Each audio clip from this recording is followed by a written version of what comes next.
There is absolutely zero reason why, from an only caring about wanting to win a championship standpoint, that the Steinbrenner family should bring Brian Cashman back to be the GM of the New York Yankees. He has done nothing but yield the same exact style of team, an all-or-nothing power offense that gets on base and hits home runs, doesn't create runs in any other way, and a pitching staff that is top-heavy in the starting rotation and filled with power arms in the back end of the bullpen. That style of team that he has built has failed to advance to the World Series 5 straight years, and they have been knocked out of the playoffs by the same exact style of team in that time frame. Teams that make contact, have good starting pitching, field the ball, and don't make mistakes like the Yankees do on the base pass and in the field at a consistent level over the course of the last 5 seasons. At this point, it is pure insanity to think that the Yankees will win a championship with Brian Cashman. If you look at how this season went down, this was the best chance the Yankees had to have incompetence surrounding them around the league to give them the chance to win. The only other good team that was well-rounded in the American League was the Houston Astros. The Yankees had the easiest path to the ALCS they will ever have. They met Houston, and they got doored by them. They didn't get blown out in the games either, which is the worst part about it for the Yankees. They lost the first game by 2 runs. They lost the second game by 1. They lost 5-0 and looked like they've never played baseball before in the third game, and then they lost the final one 6-5. That's why you know it's not going to work. There was no game where you go like, oh, one way or the other. They blame the win in game 2. I know that's soft as shit, and that's the problem. That's the mentality that the team has, and it starts with ownership because Hal only cares about ratings, being watchable, being entertaining throughout the summer, and then making it to the postseason and being relevant. And if they win, great. They'll market it. If not, oh well, better luck next year because Hal doesn't have the same competitive edge that his dad did.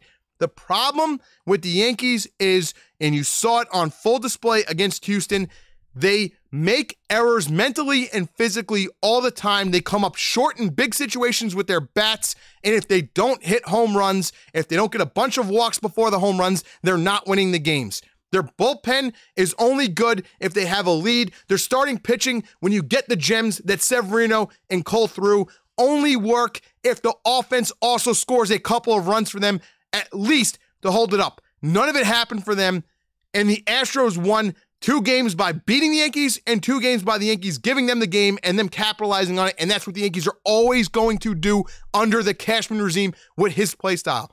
And here's the problem, Yankees. It's Hal Steinbrenner's decision. It's his mindset that's going to allow Brian Cashman to keep his job. Here's why Cashman is not going to go. What happened to the Yankees? 70-34, couple of starting pitcher injuries, couple of reliever injuries, and Matt Carpenter goes down. The fact that Matt Carpenter was the linchpin to your offense and was a huge problem after he got hurt says all you need to know about the way that Brian Cashman set up this team. It is pathetic that a dude that had an aberration for 6 weeks, which all the power to Matt Carpenter, great for him. He had the best 6-week stretch of his career. No one could have predicted it, and it saved Brian Cashman's season. It saved the Yankees season. They're probably a 500 team in that stretch, and they don't win the division if that's the case in that stretch that Matt Carpenter had for them.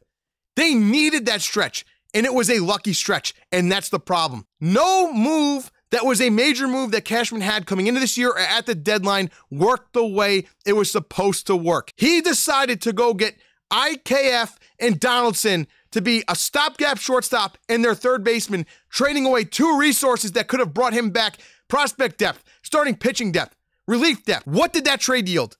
With Donaldson, a player completely worse than Gio Urshela, who's making $20 million a year more, and for IKF, a stopgap shortstop that he knew was going to slide into a role player role next year. He didn't want to go and get Correa. He didn't want to make the move to get the primetime shortstop that literally beat him 2 of the last 4 years in the playoffs and is a known playoff performer, a clutch hitter, a great fielder. He was everything that that team needed. More contact, more fielding, young, in the middle of his prime, clutch player. Would have subtracted nothing to add him, would have made them better than they were, because he by himself is better than Donaldson and IKF. So 1 spot in the lineup is better than 2 combined, and you got another asset that you can bring in to make the team better. But he went the cheap route. With Montas at the deadline instead of Castillo, he went the cheap route. He wanted to keep hoarding his prospects that he doesn't bring up, because they waited until the end of the year to bring up Cabrera and Peraza. If they knew those guys were ready, They should have been up earlier. If they didn't think they were ready, you should have made deals at the deadline more aggressive to have the roster improved instead of just ho-hum, we don't have to add that much, even though it's clear to everyone from the eye test that this team is not as good as their record and they're coming back down to earth. And well, after that 70-34 stretch, they were under 500 the rest of the season, including the playoffs. That is not a coincidence. That is the quality of team that they were. It's unacceptable.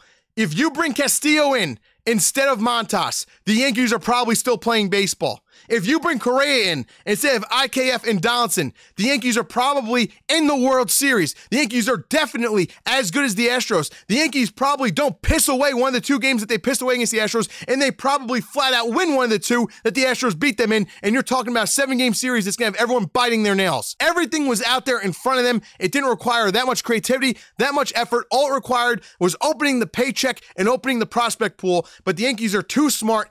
Hal is too content with being mediocre because flat out, the thing about the New York Yankees is with their resources, anything less than a World Series appearance at least once every 3 years is embarrassing for that team, especially when they have been a top 2, top 3 roster in the AL for the last 4 years, and they have failed to make the move every single year to get themselves over the hump. The only time they tried it was getting Garrett Cole. And unfortunately for them, the first year that he was there was thrown completely out of whack because of the COVID season. So one time in 4 years, Cashman made the move to try and put them over the hump. And honestly, that was the year where they lost a Game 5 to the Rays. And if they win that game, there's a 50-50 chance that they're winning the World Series. Unfortunately for them, they didn't win it. They didn't make it. But that was the year they tried, and that was the last time they were actually tangibly close to it. The learning curve from 17, 18, and 19 should have been, we have to go over the top to keep making the moves that we're one away from every single time we have the opportunity. They had no interest in Harper. They had no interest in JT Realmuto, and they're constantly losing because they get miracle seasons from guys like Hicks a few years ago when he looked like he was lost. Carpenter this year. Jose Trevino this year. Gio Urshela back a couple of years ago when he made his first appearance for the team. Anthony Rizzo this year, who had the best isolated numbers of his career and analytic numbers of his career. They turned a guy like Nestor Cortez into a star. They are getting all the X Factor guys every single year to make it. They have the roster in place to be really good. They're just missing the one major piece. And every single year when it comes to the deadline or when it comes to free agency, when the piece is right there for the taking for them and they're the favorites to get them, at the last second they go, nope, we don't want to spend the money. Nope, we don't want to spend the prospects. And nope, we're not going to win. We're going to lose to the same team built the same exact way every single year. The definition of insanity is doing the same actions over and over again and expecting a different result. Brian Cashman builds the same team. The Yankees lose every single year. And Hal Steinbrenner continues to employ the man to keep him in charge of his ship. My prediction for the Yankees offseason, there's a 90% chance that Brian Cashman is going to remain the GM and he's going to continue to do the things that he does. It's not going to be the style of team that you need to win, and they're not going to do anything more than they've done the last 5 years, which is fail to get to the World Series.